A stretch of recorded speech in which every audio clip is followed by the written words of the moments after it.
بسم اللہ الرحمن الرحیم۔ السلام علیکم ورحمۃ اللہ وبرکاتہ۔ نحمده ونصلی علی رسولہ الکریم، اما بعد فاعوذ باللہ من الشیطان الرجیم۔ بسم اللہ الرحمن الرحیم۔ فللہ الاسماء الحسنى فادعوہ بہا۔ تو اللہ تبارک و تعالیٰ کے اسماء حسنہ کے ذریعے سے اللہ تبارک و تعالیٰ سے اپنی دعائیں مانگنے کے متعلق بات چل رہی تھی۔ تو اللہ تبارک و تعالیٰ کے جتنے بھی اسماء حسنہ ہیں ان کے ذریعے سے مختلف حاجات کو مانگیں تو اللہ تبارک و تعالیٰ ان حاجات کو پورا فرماتے ہیں۔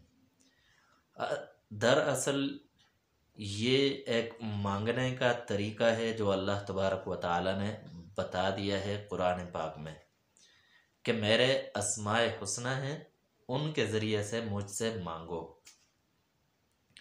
تو اب اسماء حسنہ کو اس مقام پر، اس وقت پر استعمال کیا جائے، ان کے ذریعے سے مانگا جائے جو وقت کا تقاضا ہے۔ تو ہر اسم حسنہ کا ایک مطلب ہے، مخصوص معنی ہے، تو اس کے لحاظ سے وقت کو دیکھتے ہوئے وقت کا کیا تقاضا ہے، مانگنا کیا ہے، تو اس طرح اللہ تبارک و تعالیٰ سے مانگا جائے۔ تو آج ہم بات کرتے ہیں اللہ تبارک و تعالیٰ کے اسم حسنہ السلام سے متعلق۔ تو السلام کا معنی ہے سراسر سلامتی والا، سلامتی دینے والا۔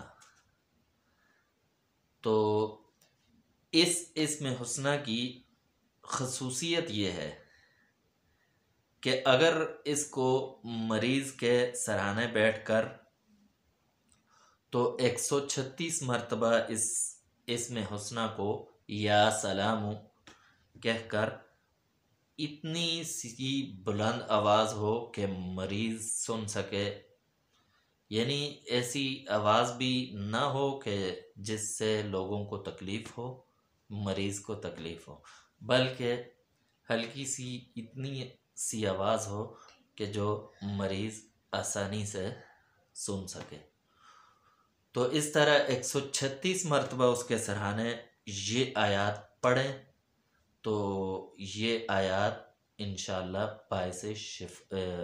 یہ اسم حسنہ پڑھیں تو یہ اسم حسنہ انشاءاللہ مریض کے لیے باعث شفا ہوگا۔